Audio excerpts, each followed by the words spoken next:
조선 초기의 토지제도는 과전법에서 직전법으로 변화하는 과정을 중심으로 논의되었으나 이는 양방관료의 수조지 지배만을 다루었을 뿐이었다. 과전은 양방관료가 수조권을 행사하는 토지였으며 사전 억압 정책에 따라 태종과 세종 시기에는 사전의 하삼도 2급과 환급이 이루어졌고 세조 12년에는 직전법이 시행되었다. 성종 원년에 직전세 관수관급제가 도입되면서 직전에서 전주의 토지 지배가 불가능해졌으며 이후 명종 때 직전제가 폐지되었다. 조선 초기의 토지 소유 문제는 일제강점기부터 토지국유제가 정설로 받아들여졌으나 1960년대 이후 토지 사유제가 주장되면서 실제로는 사유지 제도가 지배적이었다는 견해가 제시되었다. 사유지로는 공전, 사전, 민전의 개념을 재검토한 결과에서 비롯되었으며 특히 민전은 상속, 매매, 증여 등이 가능한 평민을 비롯한 다양한 계층의 사유지였다. 과전법 아래의 영농 형태는 지주 농장형, 자영 소농민형, 영세 소농과 무전 농민의 병작형으로 나뉘었다. 병작은 과전법에서 금지되었으나 조선 초기부터 널리 보편화되었다. 이는 토지 집적, 영세 농민의 증가, 농업 생산력의 발전 등 여러 요인에 기인한 것이었다. 15세기 이후에는 중소지주의 재정관리형 지주 전호제가 발달했으며 16세기에는 더욱 확산되었다. 농업에서는 휴안법이 극복되고 연작법이 보급되면서 생산력이 증가했다. 연해지역과 저습지의 개발은 중국 농법의 영향을 받았으며 수전 농업이 발달했다. 세종 시기에는 우리의 농서인 농사직설이 편찬되었고 수전에서는 직파 연작법이, 건간법에서는 우리 기후에 맞는 독특한 경종법이 발전했다. 밭농사에서는 1년 1작 연작법이 일반적이었으나 16세기에는 비옥한 밭에서 1년 2작, 2년 3작이 이루어졌다. 조선 전기의 상업은 농본주의 정책 때문에 크게 발달하지 못했으나 도시 상업과 지방 상업으로 나뉘어 발전했다.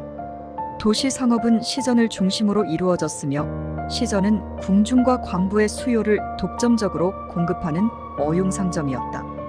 지방 상업으로는 장시가 15세기 후반 전라도에서 시작되어 전국으로 퍼졌으며 농업 생산력의 발전에 따른 유통경제의 활성화가 장시 발달의 배경이 되었다.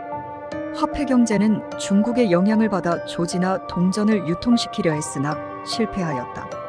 대신 포화가 주로 사용되었으며 특히 면포는 화폐적 기능을 했다. 대외무역은 사대교린 정책에 따라 명, 여진, 일본, 류큐 등과 이루어졌고 사무역도 활발하게 진행되었다. 수공업은 15세기에 관용수공업이 주도했으나 16세기에는 민영수공업이 발달했다. 관용수공업에서는 공장들이 관부에 소속되어 물품을 생산했으며 그 신부는 양인과 공천으로 나뉘었다. 민간 수공업자도 존재했으며 농민, 승려, 백정 등 다양한 계층이 참여하였다. 철광업은 야철 수공업의 발달과 함께 발전했으며 태조 7년에 영철법이 폐지된 후 철장도해제가 도입되었다. 16세기에는 민간 철광업이 성장하면서 관영제도가 약화되었다.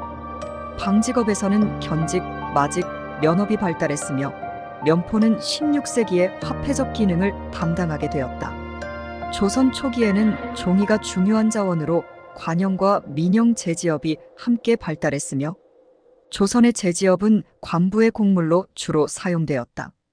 조선 초기에 조선업도 발달하여 평시와 전시에 모두 활용되었으며 거북선도 이 시기에 제작되었다. 염업은 해염을 중심으로 발전했고 제염 방식은 다양한 형태로 발전해갔다. 국가 재정은 조세, 여격, 곡물 등의 수입으로 이루어졌으며 조세제도는 세종 시기에 공법으로 개혁되었다.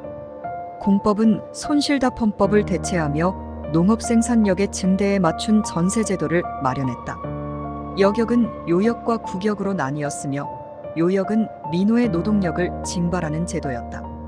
구격은 신분에 따라 부담하는 직역으로 양인과 천역의 구별이 있었다.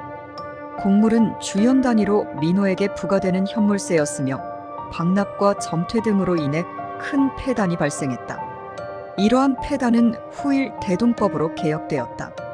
또한 진상은 왕실에 필요한 물품을 지방에서 바치는 제도로 공물과 유사한 성격을 가졌다. 교통기관으로는 역과 원이 있었으며 역은 공문 전달, 관물 수송 등을 위한 역마를 제공했고 원은 공무 여행자와 일반 행여자를 위한 숙박시설로 운영되었다. 조우는 세곡을 서울로 수송하는 수단으로 주로 관선을 이용했으나 명종 때부터 사선제도가 도입되었다.